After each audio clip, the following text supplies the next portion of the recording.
Bienvenidos, exploremos un pedacito del universo. Mi nombre es Francesco Galiano y hoy vamos a explorar el libro Los 7 hábitos de la gente altamente efectiva del autor Stephen R. Covey. Vamos a comenzar con la tercera parte, Victoria Pública. Capítulo 6.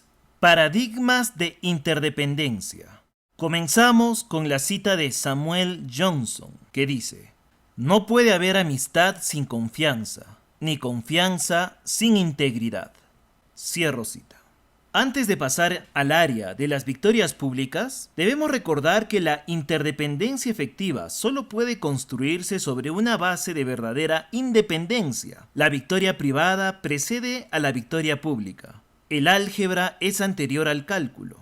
Si recordamos y estudiamos el terreno para determinar dónde hemos estado y dónde estamos ahora, en relación con el punto al que queremos llegar, vemos con claridad que no hubiéramos podido arribar a nuestro lugar actual sin seguir el camino que seguimos. No hay otras rutas, no hay atajos, no hay modo de lanzarse en paracaídas. El panorama que tenemos por delante está cubierto con los fragmentos de las relaciones rotas de las personas que lo intentaron.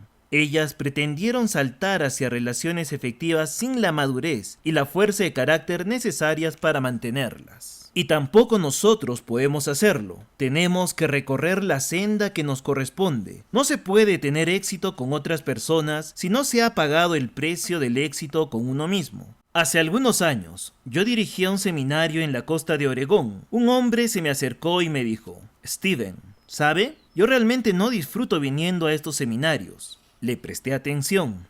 Fíjese en todos los que están aquí, continuó. Mire esa hermosa playa y el mar, y lo que está sucediendo. Y todo lo que puedo hacer es sentarme y pensar en las preguntas con las que va a abrumarme mi esposa por teléfono esta noche. Me tortura cada vez que estoy fuera de casa. ¿Dónde he desayunado? ¿Quién más estaba? ¿He estado toda la mañana? ¿Cuándo hemos hecho la pausa para el almuerzo? ¿Qué he hecho durante el almuerzo? ¿Cómo he pasado la tarde? ¿Cómo me he distraído por la noche? ¿Quién estaba conmigo? ¿Sobre qué hablamos? Y lo que realmente quiere saber, pero nunca termina de preguntar, es a quién puede llamar para comprobar lo que le digo. No hace más que regañarme y cuestionar todo lo que hago cuando viajo. Le está quitando su sabor a toda esta experiencia. Realmente no la disfruto en absoluto. Se veía muy desdichado. Caminamos un poco y después él hizo un comentario muy interesante. Supongo que ella sabe qué preguntas tiene que hacer, dijo tímidamente. La conocí en un seminario como este, cuando yo estaba casado con otra mujer. Consideré lo que implicaba este comentario y le dije: ¿usted querría un arreglo rápido? ¿No es así? ¿Qué quiere usted decir? Bien, que le gustaría tomar un destornillador, abrir el cráneo de su mujer y reajustarle con firmeza esa actitud. ¿Me equivoco? Por supuesto que me gustaría que cambiara, exclamó. No creo que esté bien que me acose a preguntas tal como lo hace.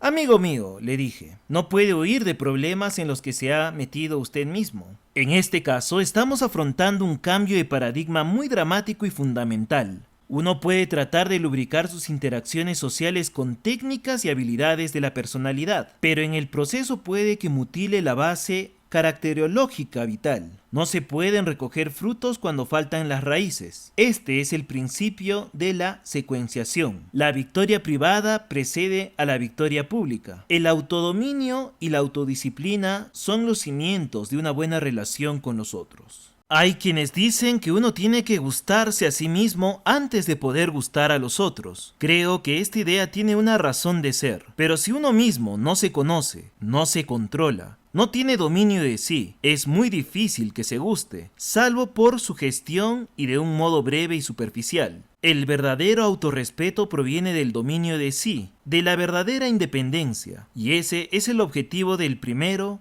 segundo y tercer hábitos. La independencia es un logro. La interdependencia solo está al alcance de gente independiente. A menos que estemos dispuestos a conseguir una independencia real, es inútil que tratemos de desarrollar habilidades para las relaciones humanas. Podemos intentarlo, e incluso alcanzar algunos éxitos cuando las cosas van bien. Pero en los tiempos difíciles, que sin duda llegarán, nos faltarán bases para evitar la disgregación. El ingrediente más importante de toda relación no es lo que decimos o hacemos, sino lo que somos. Y si nuestras palabras y acciones derivan de técnicas superficiales de relaciones humanas, la ética de la personalidad, y no de nuestro núcleo interior, la ética del carácter, los otros sentirán esa duplicidad. Sencillamente no podremos crear y sustentar la base necesaria para la interdependencia efectiva. Las técnicas y las aptitudes que realmente representan una diferencia en la interacción humana son las que fluyen casi de manera natural de un carácter verdaderamente independiente.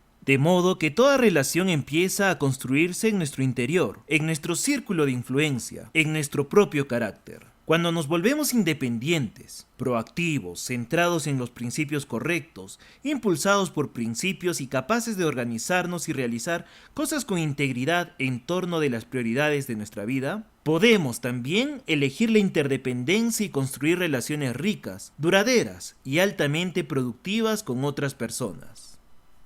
Al observar el terreno que tenemos por delante, vemos que estamos ingresando en una dimensión completamente nueva. La interdependencia nos abre mundos de posibilidades con asociaciones profundas, ricas, significativas, con una productividad que aumenta geométricamente, con servicio, contribución, aprendizaje y desarrollo. Pero es allí también donde se experimentan el mayor dolor y la mayor frustración. Allí están los más grandes obstáculos del camino a la felicidad y el éxito. Y tenemos conciencia del dolor porque es agudo. Muchos sobrellevamos durante años el dolor crónico de nuestra falta de visión, liderazgo o administración en nuestras vidas personales. Nos sentimos vagamente incómodos y ocasionalmente tomamos medidas para aliviar ese dolor, por lo menos por un tiempo. Como es crónico, nos acostumbramos a él, aprendemos a vivir con él. Pero cuando tenemos problemas en nuestras interacciones con otras personas, se hace muy consciente un dolor agudo y queremos que desaparezca.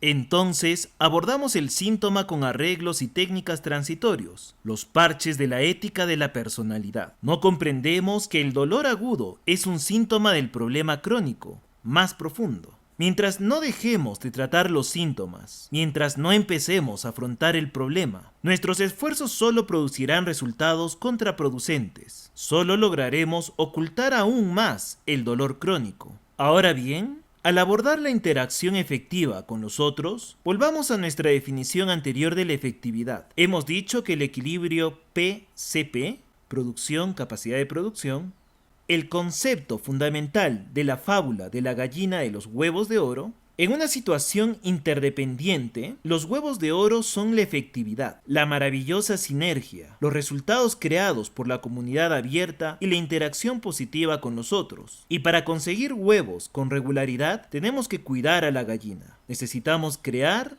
y cuidar las relaciones que hacen realidad esos resultados. De modo que antes de descender de nuestra atalaya y entrar en los hábitos cuarto, quinto y sexto, yo querría introducir lo que creo que es una metáfora muy poderosa para la descripción de las relaciones y definir el equilibrio PCP, producción, capacidad de producción, en una realidad interdependiente. La cuenta bancaria emocional. Todos sabemos lo que es una cuenta bancaria. En ella efectuamos depósitos y constituimos una reserva de la que podemos exigir reintegros cuando los necesitamos. La cuenta bancaria emocional es una metáfora de la confianza incorporada de una relación. Es el sentimiento de seguridad que tenemos respecto de otro ser humano. Si aumento mis depósitos en una cuenta bancaria emocional de la que hago a usted depositario, mediante la cortesía, la bondad, la honestidad y mantengo mi compromiso con usted, yo constituyo una reserva. La confianza que usted tiene en mí crece y yo puedo apelar a esa confianza muchas veces, en el caso de que la necesite. Incluso puedo equivocarme y ese nivel de confianza, esa reserva emocional, compensará la diferencia. Puede que mi comunicación no sea clara, pero usted me entenderá de todos modos. Cuando la cuenta de confianza es alta, la comunicación es fácil, instantánea y efectiva. Pero si tengo la costumbre de mostrarme descortés e irrespetuoso, de interrumpirlo, de exteriorizar reacciones desmesuradas, de ignorarlo, de comportarme con arbitrariedad, de traicionar su confianza, de amenazarlo, si en su vida no valgo 2 céntimos, finalmente mi cuenta bancaria emocional quedará al descubierto. El nivel de confianza será muy bajo. ¿Qué flexibilidad puedo esperar? Ninguna. Estoy paseando por un campo minado. Debo tener mucho cuidado con todo lo que digo. Sopeso cada palabra. Protejo mi retaguardia. Politiqueo. Y muchas organizaciones funcionan así. Muchas familias funcionan así. Muchos matrimonios funcionan así. Si una gran reserva de confianza no se sostiene mediante depósitos constantes, el matrimonio se deteriora. En lugar de una comunicación y una comprensión ricas, espontáneas, la situación se convierte en acomodaticia, en la que 2 personas simplemente tratan de vivir con estilos diferentes, de manera respetuosa y tolerante. La relación puede deteriorarse más y volverse hostil y defensiva. La respuesta de lucha o fuga da origen a batallas verbales, portazos, mutismo, repliegue emocional y autocompasión. Puede terminar en una guerra fría, en un hogar sostenido solo por los hijos, el sexo, la presión social o la protección de la imagen. O bien concluir en una guerra abierta, en los tribunales, donde pueden librarse durante años amargas batallas legales que destruyen el ego, mientras cada una de las partes revive los pecados del otro excónyuge. Y esto ocurre en la relación más íntima, de mayor riqueza potencial, más gozosa, satisfactoria y productiva de todas las relaciones posibles en este mundo. El faro PCP, producción, capacidad de producción, está ahí. Podemos chocar contra él o utilizarlo como una luz guía. Nuestras relaciones más constantes, por ejemplo el matrimonio, requieren los depósitos más constantes, con expectativas que no menguan. Los antiguos depósitos se evaporan. Cuando uno se encuentra con un antiguo compañero de la escuela media que no ha visto durante años, puede retomar la relación exactamente donde la había dejado, porque allí están todavía los antiguos depósitos. Pero las cuentas con las personas con las que interactuamos más frecuentemente requieren de depósitos más constantes. Las interacciones diarias o las impresiones que dejamos, de las que ni siquiera nos damos cuenta, determinan a veces reintegros automáticos. Esto es especialmente cierto con respecto a los adolescentes. Supongamos que uno tiene un hijo adolescente y que las conversaciones normales con él siguen la línea de limpia tu cuarto, abotónate la camisa, apaga la radio, ve a cortarte el pelo y no te olvides de sacar la basura. Al cabo de un periodo de tiempo, los reintegros exceden en muchos a los depósitos. Ahora bien, supongamos que ese hijo está a punto de tomar algunas decisiones importantes que afectarán al resto de su vida. El nivel de confianza es tan bajo y la comunicación es tan cerrada y es tan mecánica e insatisfactoria que el jovencito simplemente no mostrará ninguna receptividad hacia sus consejos. Usted puede tener conocimiento y sabiduría para ayudarlo, pero como su cuenta está tan al descubierto, su hijo terminará tomando una decisión con una perspectiva emocional a corto plazo, de la que bien puede resultar muchas consecuencias negativas a largo plazo. Usted necesita un equilibrio positivo para comunicarse sobre esas delicadas cuestiones. ¿Qué hacer entonces? ¿Qué sucedería si empezara a tomar decisiones concernientes a la relación? Tal vez tenga oportunidad de tener con el muchacho pequeñas atenciones, comprarle una revista sobre patinaje si el tema le interesa, o acercarse a él cuando trabaje en un proyecto escolar para ofrecerle ayuda. Tal vez puede invitarlo al cine o llevarlo a tomar un helado. Probablemente el depósito más importante entre los posibles consista simplemente en escuchar sin juzgar, predicar o leer su propia autobiografía en lo que él le dice. Solamente escuche y trate de entender. Hágale sentir su preocupación por él, el hecho de que lo acepta como persona. Puede que al principio el joven no reaccione, incluso puede desconfiar. ¿Qué pretende papá? ¿Qué técnicas está ensayando esta vez mamá conmigo? Pero en la medida en que estos depósitos auténticos no se interrumpan, empezarán a sumarse. Disminuirán nuestros números rojos. Recuerde que el arreglo rápido es un espejismo. Construir y reparar las relaciones lleva tiempo. Si uno se impacienta por la falta de respuesta o la ingratitud aparentes, tal vez esté retirando grandes cantidades y anulando todo el bien que ha hecho. Después de todo, nuestros sacrificios fueron fueron por ti. ¿Cómo puedes ser tan ingrato? Tratamos de ser buenos contigo y tú actúas así. No puedo creerlo. Es difícil no impacientarse. Para ser proactivos, centrarse en el círculo de influencia y cultivar lo que crece, se necesita carácter y no tirar de las flores para ver cómo están las raíces. Pero en esto no hay en realidad ninguna posibilidad de arreglo rápido. La construcción y reparación de relaciones supone una inversión a largo plazo. 6 depósitos principales. Permítaseme sugerir 6 depósitos principales capaces de constituir una cuenta bancaria emocional.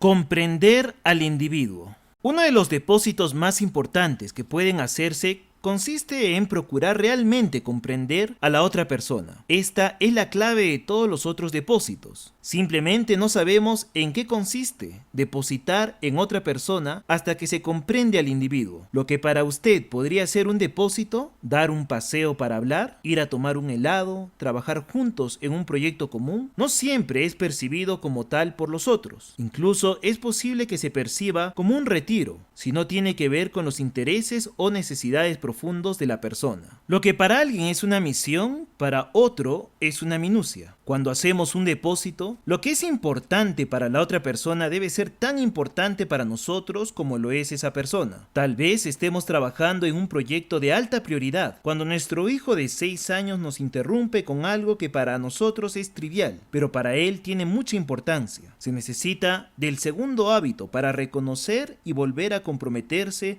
con el valor de esa persona, y del tercer hábito para subordinar nuestros horarios a esa prioridad humana. Al reconocer el valor que el propio niño asigna a lo que tiene que decir, demostramos comprenderlo y de ese modo efectuamos un gran depósito. Tengo un amigo cuyo hijo desarrolló un ávido interés por el béisbol. A mi amigo no le interesaba en absoluto, pero un verano llevó al chico a ver a jugar a los principales equipos de la liga. El viaje le llevó más de 6 semanas y costó mucho dinero, pero se convirtió en un vínculo fuerte de la relación. Al volver, a mi amigo le preguntaron, ¿tanto te gusta el béisbol? No, contestó él. Pero me gusta mucho mi hijo. Otro amigo, un profesor universitario, mantiene con su hijo adolescente una relación terrible. Toda la carrera del hombre había sido esencialmente académica, y le parecía que su hijo malgastaba su vida dedicándose a trabajos manuales en lugar de desarrollar su mente. En consecuencia, casi constantemente presionaba al muchacho, y, en momentos de arrepentimiento, intentaba realizar depósitos que no daban resultado. El jovencito percibía los gestos como nuevas formas de rechazo, comparación y juicio, y ello determinaba grandes reintegros. La relación se deterioraba, destrozando el corazón del padre. Un día le hice conocer este principio de hacer que lo que es importante para otra persona sea tan importante para uno como la persona misma. Lo grabó profundamente en su corazón. Comprometió a su hijo en el proyecto de construir una miniatura de la muralla china alrededor de la casa. No era sencillo, y los dos trabajaron codo con codo durante más de 1 año y medio. Gracias a tal experiencia de vinculación, el hijo pudo superar esa fase de su vida y desarrolló un enorme deseo de perfeccionar su mente. Pero el beneficio real se produjo en lo que sucedió en la relación. En lugar de ser un punto doloroso, se convirtió en una fuente de gozo y fuerza para padre e hijo. La regla de oro dice, trata a los otros como querrías que ellos te trataran a ti. Si bien superficialmente esto podría entenderse como hacer por los otros lo que queremos que ellos hagan por nosotros, creo que un aspecto más esencial quiere decir que hay que comprenderlos profundamente, en tanto individuos como nosotros mismos querríamos ser comprendidos, y después tratarlos en los términos de esa comprensión. Un padre inteligente ha dicho sobre la educación de los hijos, abro cita, hay que tratarlos a todos igual, es decir, a cada uno de modo diferente. Cierro cita. Prestar atención a las pequeñas cosas.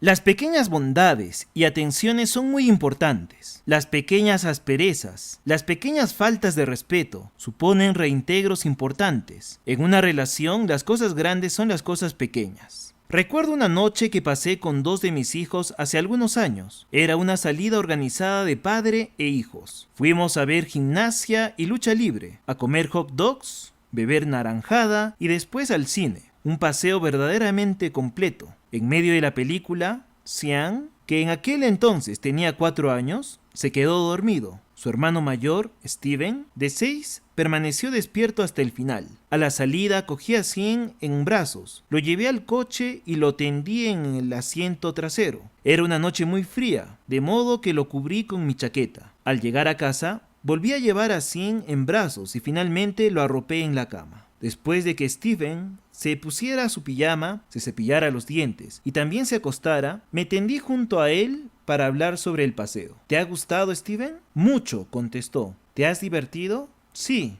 ¿Qué te ha gustado más? No sé, me parece que la acrobacia sobre la cama elástica. Extraordinario, ¿no es cierto? Todas esas volteretas y cabriolas en el aire.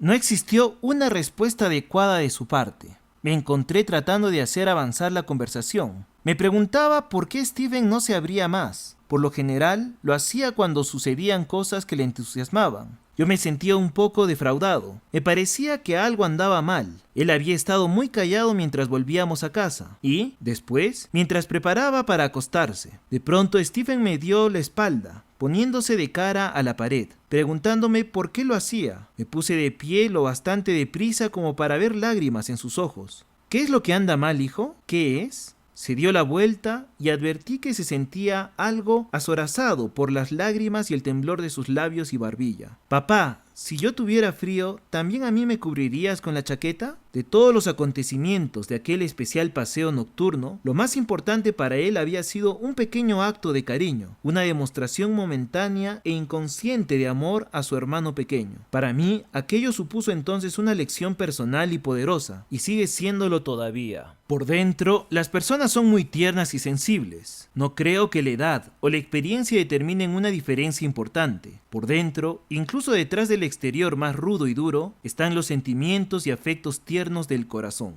Mantener los compromisos. Mantener un compromiso o una promesa es un depósito de suma importancia. Romperlos representa un importante reintegro. De hecho, probablemente no haya reintegro de más peso que hacer una promesa importante y después no cumplirla. La próxima vez que volvamos a hacer una promesa, no nos creerán. La gente tiende a construir sus esperanzas en torno a promesas, en particular en promesas concernientes a su subsistencia básica. Como padre, he tratado de llevar a la práctica la filosofía de no hacer nunca una promesa que no pueda mantener. Por lo tanto, mis promesas son muy cuidadosas, muy pocas, y trato de ser consciente de todas las variables y contingencias posibles, de modo que no surja de pronto algo que me impida cumplirlas. A veces, a pesar de mis esfuerzos, aparece lo inesperado, creando una situación en la que sería insensato o imposible mantener la promesa hecha. Pero valoro esa promesa. De todos modos la mantengo o le explico abiertamente la situación a la persona involucrada y le pido que me libere de la promesa que le hice. Creo que si el lector cultiva el hábito de mantener siempre las promesas que hace, tenderá puentes de confianza que pasen sobre las brechas de incomprensión que puedan existir entre él y su hijo. Entonces, cuando el pequeño quiera hacer algo que uno no quiere que haga y cuyas consecuencias puede prever una persona madura, pero no el niño, podemos decirle: hijo, si haces esto, te aseguro que esto otro será el resultado. Si en ese niño se ha cultivado la confianza en la palabra de los padres, en sus promesas seguirá el consejo. Aclarar las expectativas. Imagine las dificultades que debería afrontar si usted y su jefe tuvieran diferentes supuestos acerca de a quién le corresponde describir la tarea que usted hace. ¿Cuándo voy a tener la descripción de mi puesto?, podría preguntar usted. He estado esperando que me trajera para discutirla, podría responder su jefe. Creo que describir mi puesto le corresponde a usted. Ese no es mi rol en absoluto. ¿No se acuerda? Desde el principio le dije que el modo en que se desenvuelve en gran medida depende de usted. Pensé que quería decir que la calidad de mi trabajo dependía de mí, pero ni siquiera sé en qué consiste realmente mi trabajo. Las expectativas poco claras en el área de las metas también socavan la comunicación y la confianza. Aquí un ejemplo. Hice exactamente lo que usted me pidió que hiciera y aquí está el informe. No quiero un informe. La meta era resolver el problema, no analizarlo e informar sobre él. Creí que la meta era una buena caracterización del problema para que algún otro se hiciera cargo de la solución. ¿Cuántas veces hemos mantenido esta clase de conversaciones? Usted dijo. No, se equivoca. Yo dije. Pero no. Usted nunca dijo que se suponía que yo... ¿Cómo que no? Yo claramente dije. Usted nunca mencionó. Pero si ese fue nuestro acuerdo. La causa de casi todas las dificultades que aparecen en las relaciones arraiga en expectativas conflictivas o ambiguas en torno a los roles y metas. Ya se trate de quién hace qué en el trabajo, de cómo se comunica uno con su hija cuando le dice que arregle su cuarto, o de quién pondrá la comida al pez y sacará la basura. Podemos estar seguros de que las expectativas poco claras provocarán incomprensiones, decepciones y retiros de confianza. Muchas expectativas son implícitas.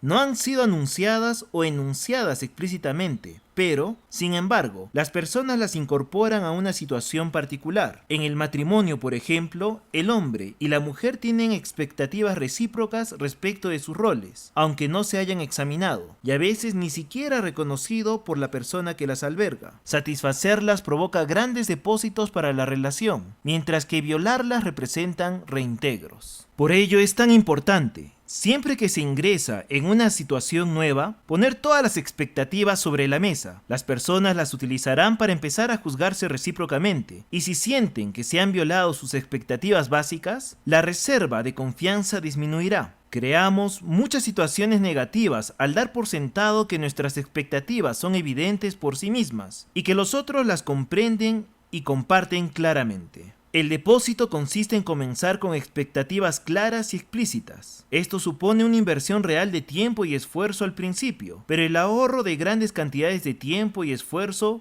para más adelante. Cuando las expectativas no son claras y compartidas, la gente empieza a verse envuelta emocionalmente y las incomprensiones se multiplican, originando colisiones y fracturas de la comunicación. La clarificación de las expectativas requiere a veces mucho coraje. Actuar como si no existieran diferencias y confiar en que las cosas marcharán parece más fácil que afrontar esas diferencias y trabajar juntos para llegar a un conjunto de expectativas mutuamente acordadas. Demostrar integridad personal. La integridad personal genera confianza y constituye la base de muchos tipos diferentes de depósitos. La falta de integridad puede socavar casi cualquier otro esfuerzo tendente a crear grandes cuentas de confianza. Es posible tratar de comprender, recordar las pequeñas cosas, mantener las promesas, aclarar y satisfacer las expectativas, sin que por ello se constituyan reservas de confianza si las personas actúan con duplicidad interior. La integridad incluye la veracidad, pero va más allá de ella. La veracidad consiste en decir la verdad, en otros términos, en adecuar nuestras palabras a la realidad. La integridad consiste en adecuar la realidad a nuestras palabras. En otros términos, mantener las promesas y satisfacer las expectativas. Esto requiere un carácter integrado, una unicidad, primordialmente con uno mismo, pero también con la vida. Uno de los modos más importantes de poner de manifiesto la integridad consiste en ser leales con quienes no están presentes. De esa manera construimos la confianza de los que sí lo están. Cuando uno defiende a quienes están ausentes, retiene la confianza de los presentes.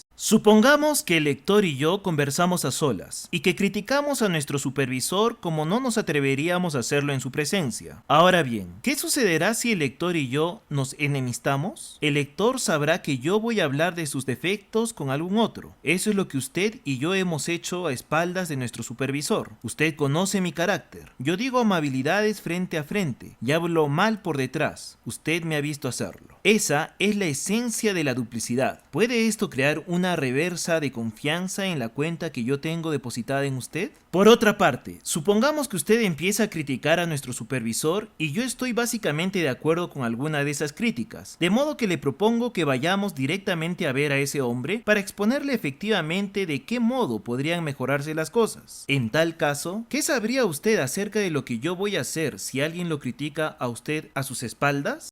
Tomemos otro ejemplo. Supongamos que en mi esfuerzo por construir una relación con usted, le digo algo que otra persona me ha confiado en secreto. Algo como, realmente no debería decírselo, pero como usted es mi amigo, esa deslealtad mía respecto de otra persona, ¿acrecentaría mi cuenta de confianza en usted? ¿O lo llevaría a preguntarse por su parte si las cosas que usted mismo me ha confiado no las estoy compartiendo con otros? Podría parecer que esa duplicidad efectúa un depósito en la persona con la que se está, pero en realidad es un reintegro, porque lo que uno comunica es la propia falta de integridad. Así se puede conseguir el huevo de oro del placer placer transitorio consistente en despreciar a alguien o compartir información privilegiada. Pero estamos ahogando a la gallina, debilitando la relación que proporciona un placer duradero en la asociación. La integridad en una realidad interdependiente consiste simplemente en que uno trata a todo el mundo siguiendo el mismo conjunto de principios. Cuando lo hagamos, las personas llegarán a confiar en nosotros. Puede que al principio no aprecien las francas experiencias de confrontación que esa integridad es capaz de generar. La confrontación exige un considerable coraje.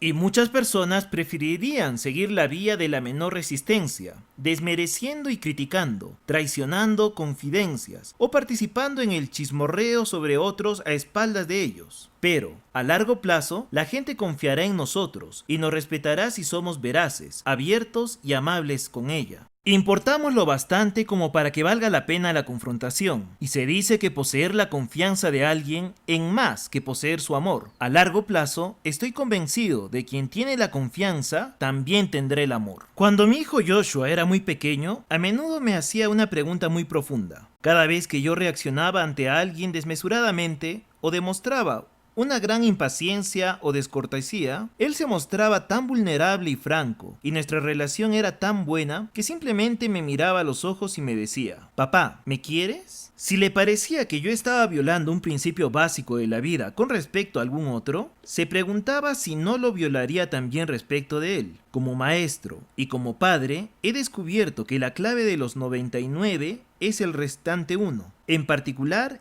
ese uno que pone a prueba la paciencia y el buen humor de los muchos. Es el amor y la disciplina del uno, estudiante o hijo, lo que transmite amor a los otros. El modo en que tratamos al uno revela el modo en que consideramos a los 99 restantes, porque en última instancia cada uno de ellos es un uno. Integridad significa también evitar toda comunicación engañosa, desleal o que no respete la dignidad de las personas. Según la definición de la palabra, mentira es toda comunicación que intente engañar. Ya nos comuniquemos con palabras o conductas, si somos íntegros, nunca podremos intentar el engaño. Disculparse sinceramente cuando realiza un reintegro. Cuando realizamos reintegros de una cuenta bancaria emocional, debemos disculparnos y hacerlo sinceramente. Las siguientes palabras sinceras representan depósitos considerables.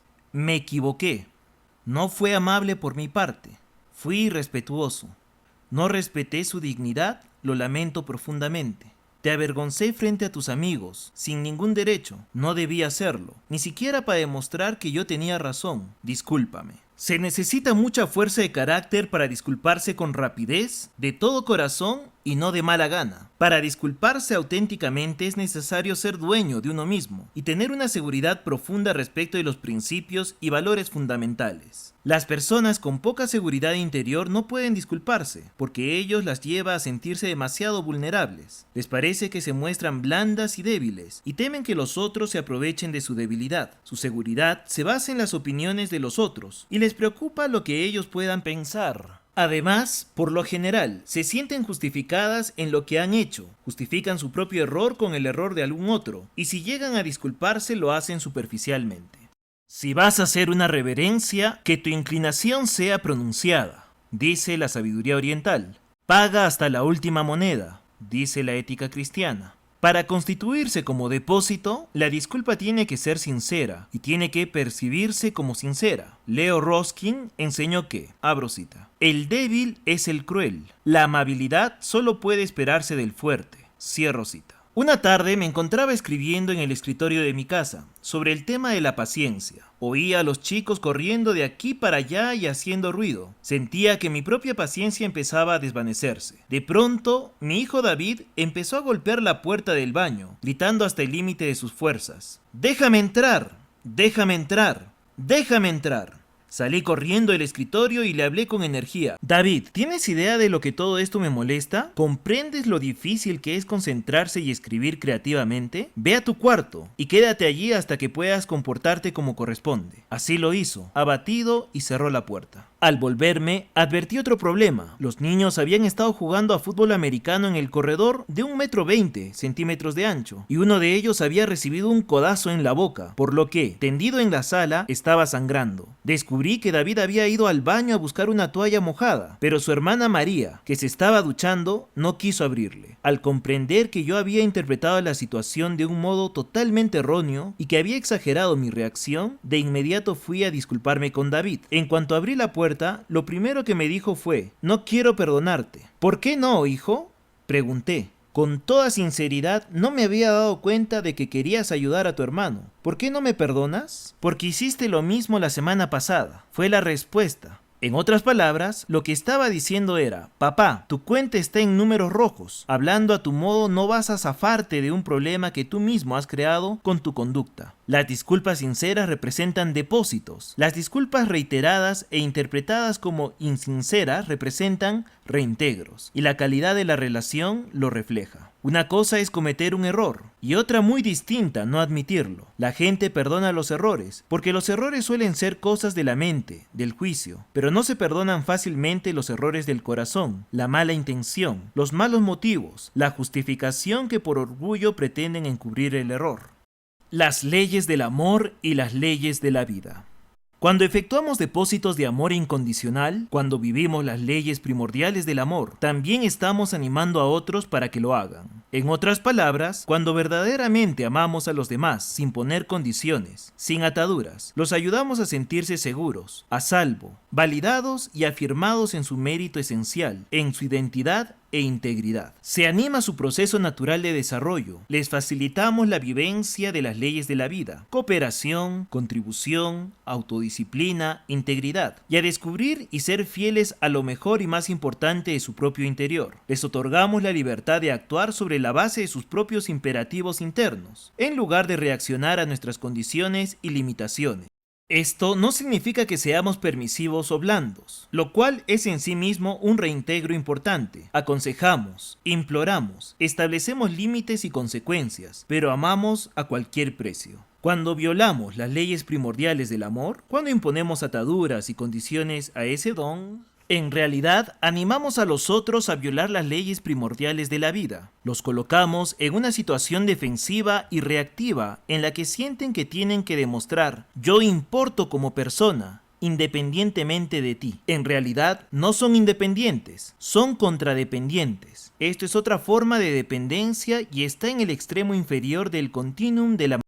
Se vuelven reactivos, casi centrados totalmente en el enemigo, más preocupados por defender sus derechos y por producir pruebas de individualidad que por escuchar proactivamente y por hacer honor a sus propios imperativos internos. La rebelión es un nudo del corazón, no de la mente. La clave es efectuar depósitos continuos de amor incondicional. Tuve un amigo que era decano de una escuela muy prestigiosa. Durante años planificó y ahorró para que su hijo tuviera la oportunidad de asistir a esa misma institución. Pero, cuando llegó el momento, el muchacho se negó a hacerlo. Esto preocupó profundamente al padre. Graduarse en esa escuela representaba para el joven una gran ventaja. Además, se trataba de una tradición familiar. 3 generaciones anteriores habían estudiado en aquel establecimiento. El padre arguyó, exhortó y habló. También trató de escuchar a su hijo para comprenderlo, confiando siempre en que el muchacho cambiaría de opinión. Sutilmente estaba transmitiendo un mensaje de amor condicional. El hijo sentía que, en alguna medida, el deseo del padre acerca de que él estudiara en esa escuela era mayor que el valor que le asignaba como persona y como hijo,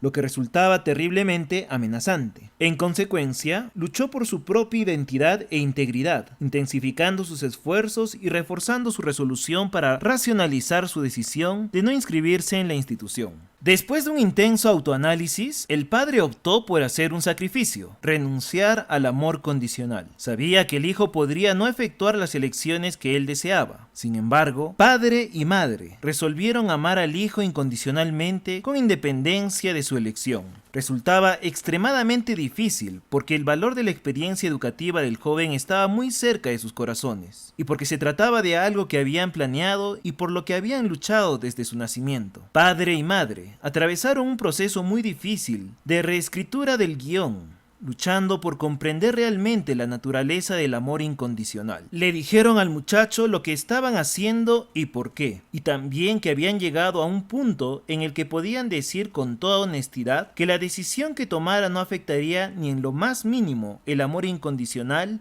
que experimentaban por él. Ellos no hacían eso para manipularle, para ponerlo en orden, lo hacían como prolongación lógica de su crecimiento y de su carácter. El muchacho casi no reaccionó en aquel momento, pero en ese punto sus padres poseían un paradigma tal de amor incondicional que sus sentimientos no podían variar por ello. Más o menos, una semana después, el hijo les confirmó su decisión de no ir a aquella escuela. Ellos estaban perfectamente preparados para tal respuesta, y siguieron demostrándole un amor incondicional. Todo estaba en orden, y la vida continuó normalmente. Al cabo de poco tiempo, ocurrió algo interesante. Como el chico ya no sentía la necesidad de defender su posición, sondeó más profundamente su interioridad y descubrió que en realidad quería pasar por aquella experiencia educativa. Solicitó el ingreso en la escuela y después se lo comunicó al padre, quien de nuevo demostró su amor incondicional al aceptar totalmente la decisión del hijo. Mi amigo se sintió feliz, pero no en exceso, pues había aprendido verdaderamente a amar sin condiciones. Dag Hammarskjöld, ex secretario general de las Naciones Unidas, formuló cierta vez una observación profunda y de amplio alcance. Abro cita. Es más noble entregarse por completo a un individuo que trabajar con diligencia por la salvación de las masas. Cierro cita. Entiendo que esto significa que puedo dedicar 8, 10 o 12 horas al día, 5, 6 o 7 días a la semana a los millares de personas y proyectos que están allí afuera y, sin embargo, no tener una relación profunda, significativa, con mi esposa, mi hijo adolescente o mis compañeros de trabajo más próximos. Y requeriría más nobleza de carácter, más humildad, coraje y fuerza, reconstruir esas relaciones singulares, que seguir consagrando todas esas horas a una multitud de personas y causas. En 25 años de asesoramiento a organizaciones, siempre me ha impresionado el poder de ese enunciado. Muchos de los problemas de las organizaciones provienen de dificultades de relaciones en la cumbre, entre los dos socios de un estudio profesional, entre el propietario y el presidente de una compañía, entre el presidente y el vicepresidente ejecutivo. Verdaderamente se necesita más nobleza de carácter para afrontar y resolver esas cuestiones que para continuar trabajando con diligencia a favor de los muchos proyectos y personas que están allí afuera. Cuando tropecé por primera vez con la frase de Hammarskjöld, yo estaba trabajando en una organización en la que las expectativas entre el individuo, que era mi mano derecha, y yo mismo, no estaban muy claras. Yo simplemente no tuve el coraje de afrontar nuestra diferencia de expectativas de roles, metas y valores, particularmente en lo que concierne a nuestros métodos de administración. De modo que trabajé algunos meses siguiendo arreglos transitorios para evitar lo que podría convertirse en una confrontación muy desagradable, mientras en el interior de aquel hombre y en el mío se desarrollaban sentimientos negativos. Después de leer que es más noble entregarse completamente a un individuo que trabajar con diligencia por la salvación de las masas, me sentí profundamente influido por la idea de reconstruir esa relación. Tenía que pertrecharme bien para lo que me esperaba, porque sabía que iba a ser realmente difícil sacar a la luz los problemas y lograr una comprensión y un compromiso profundos y compartidos. Recuerdo haber temblado antes de la visita. Él parecía un hombre muy duro, muy convencido de sus propios métodos y sus aptitudes. Temía que una confrontación amenazara las relaciones y que como consecuencia yo perdiera su colaboración. Realicé un ensayo general mental de la visita que esperaba y finalmente tomé posiciones en mi interior en lo referente a ciertos principios, pero no a la práctica de lo que iba a decir y hacer. Después alcancé un estado de paz mental y me sentí con el coraje suficiente para emprender la comunicación. Cuando nos reunimos, para mi sorpresa total, descubrí que aquel hombre había atravesado el mismo proceso y también deseaba mantener esa conversación. Era cualquier cosa menos duro y autodefensivo. Sin embargo, teníamos estilos administrativos considerablemente distintos y toda la organización estaba reaccionando a esas diferencias. Ambos reconocimos los problemas que nuestra desunión había originado. Al cabo de varias visitas, pudimos afrontar las cuestiones más profundas, ponerlas sobre la mesa y resolverlas una a una con un espíritu de gran respeto mutuo. Fuimos capaces de crear un poderoso equipo en el que nos complementábamos y de desarrollar un profundo afecto personal, que que tuvo una enorme influencia en nuestra aptitud para trabajar juntos con efectividad, para crear la unidad necesaria en la conducción efectiva de la empresa, de una familia o un matrimonio. Se requiere gran fuerza y coraje personales. En el desarrollo de relaciones, no se puede compensar la falta de nobleza del carácter personal con numerosas habilidades técnicas para la administración del trabajo. Es en un nivel muy esencial de persona a persona, donde vivimos las leyes primordiales del amor y la vida. Los problemas P son oportunidades CP. Los problemas producción son oportunidades capacidad de producción.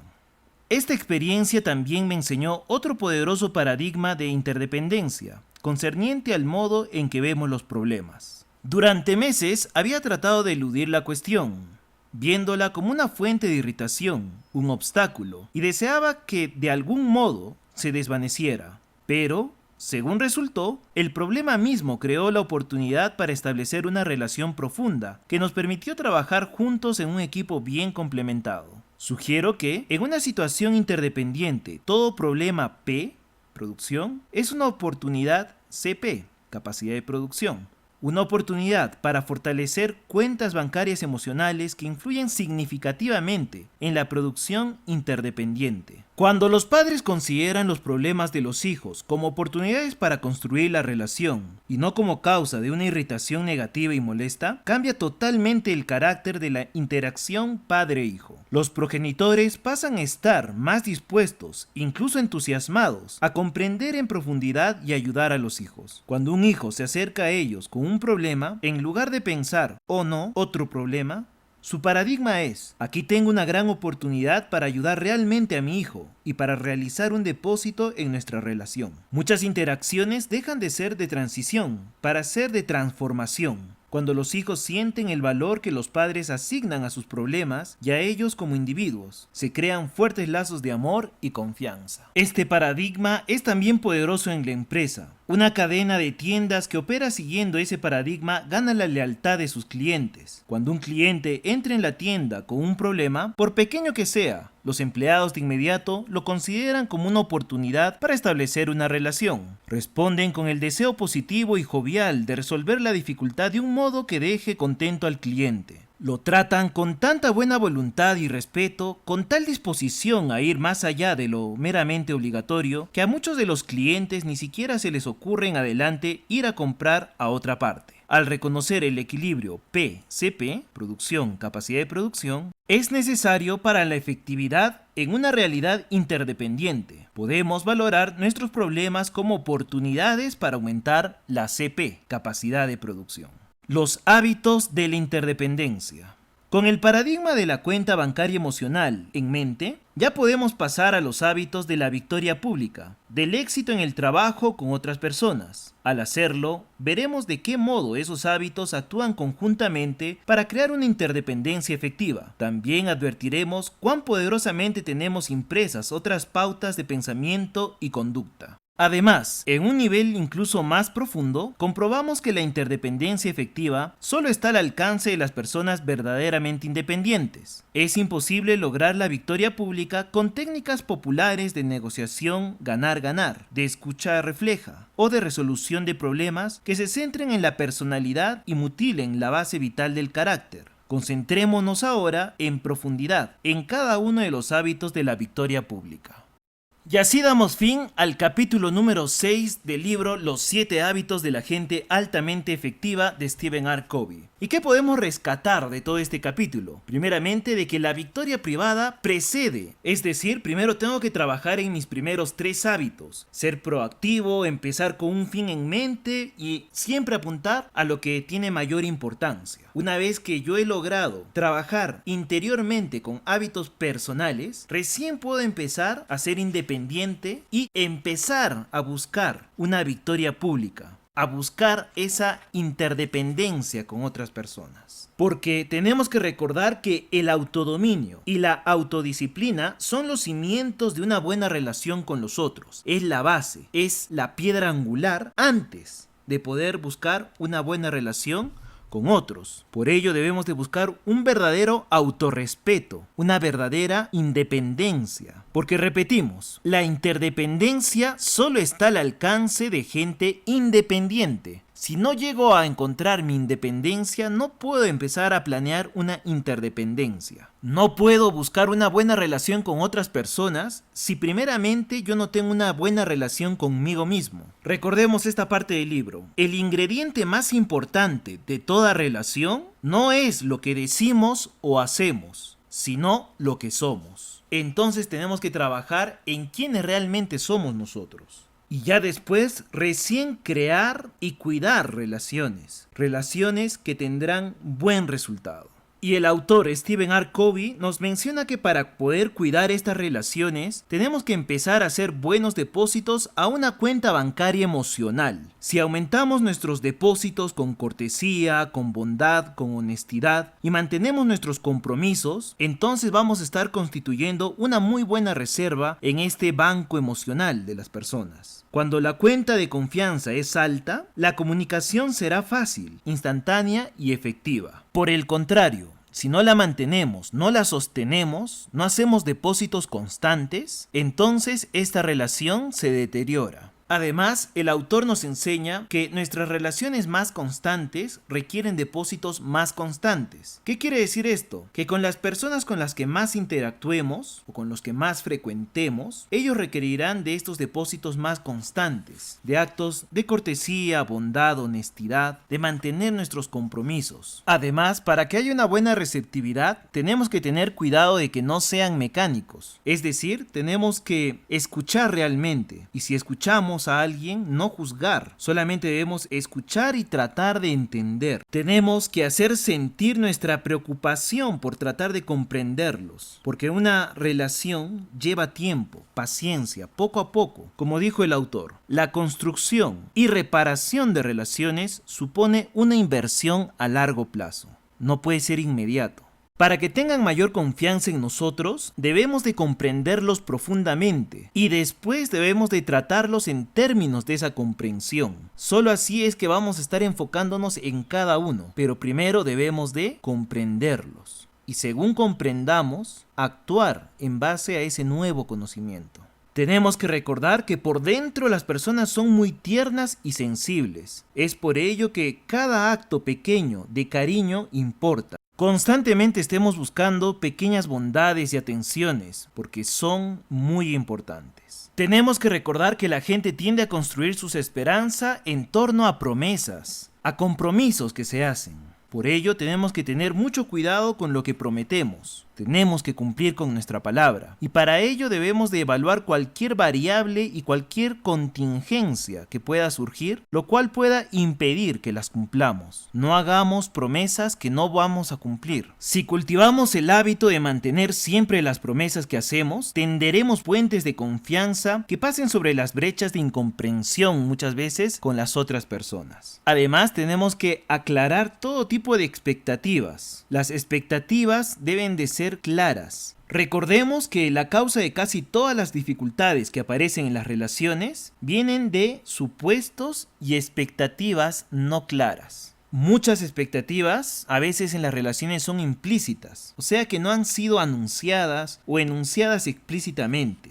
Sin embargo, si alguien hace realidad esas expectativas, la relación pues se acelera y se fortalece. Por eso es muy importante poner todas las expectativas sobre la mesa, comenzar con expectativas claras y explícitas. Esto supone una inversión real de tiempo y esfuerzo al principio, pero vale la pena. Y muchas veces, si no ha quedado claro, es importante la clarificación, que muchas veces requiere de coraje para aclarar las cosas, pero vale la pena a largo plazo. Otro punto que toca el autor es que debemos de demostrar integridad personal, porque la integridad genera confianza. La integridad va más allá de ser veraces, consiste también en adecuar la realidad a nuestras palabras. Además, debemos de manifestar nuestra integridad, y esto lo hacemos de diversas maneras. Por ejemplo, cuando somos leales con quienes no están presentes, es decir, cuando no estamos criticando en la ausencia de una persona. Manifestamos nuestra integridad cuando no estamos revelando secretos que nos han sido confiados, así sea nuestra amistad más íntima. Al hacerlo, estamos comunicando nuestra propia falta de integridad. La integridad también significa evitar comunicación engañosa, desleal o que no respete la dignidad de las personas. Ahora, si nos hemos equivocado, fuimos irrespetuosos o no fuimos muy amables o quizás los avergonzamos frente a sus amigos, siempre podemos pedir perdón,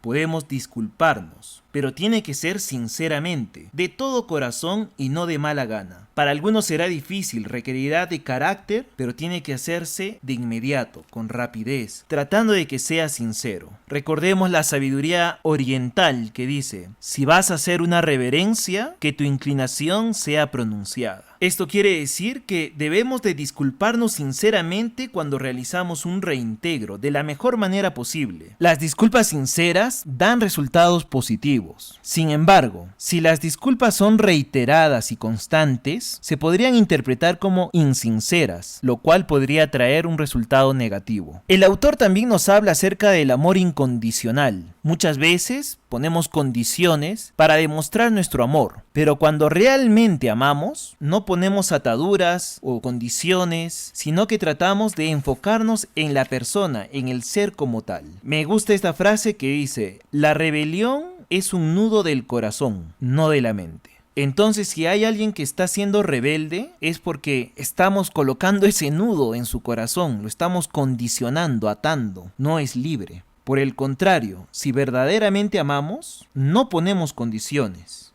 Por el contrario, vamos a tratar de que estas personas se sientan seguras, a salvo, que se sientan valiosas y afirmadas en su carácter como persona, como identidad. Y eso es lo que debemos de buscar en cada relación. Finalmente, se nos enseña que debemos de crear oportunidades a partir de problemas. Cuando empieza a haber un problema, tenemos que ver la oportunidad en ese problema, porque al verlo como oportunidad, nosotros vamos a estar más dispuestos, más entusiasmados y podremos hacer una transformación en las personas. Podremos crear fuertes lazos de amor y confianza con ellos. Pero siempre todo problema debe de ser visto como una oportunidad. Pero recordemos que nada de esto sirve si primeramente nosotros no somos independientes, no estamos bien con nosotros mismos. La interdependencia efectiva solo estará al alcance de las personas verdaderamente independientes. Por tanto, debemos de primeramente crear esos primeros 3 hábitos para luego empezar a trabajar en esta interdependencia. Y eso es lo que aprendemos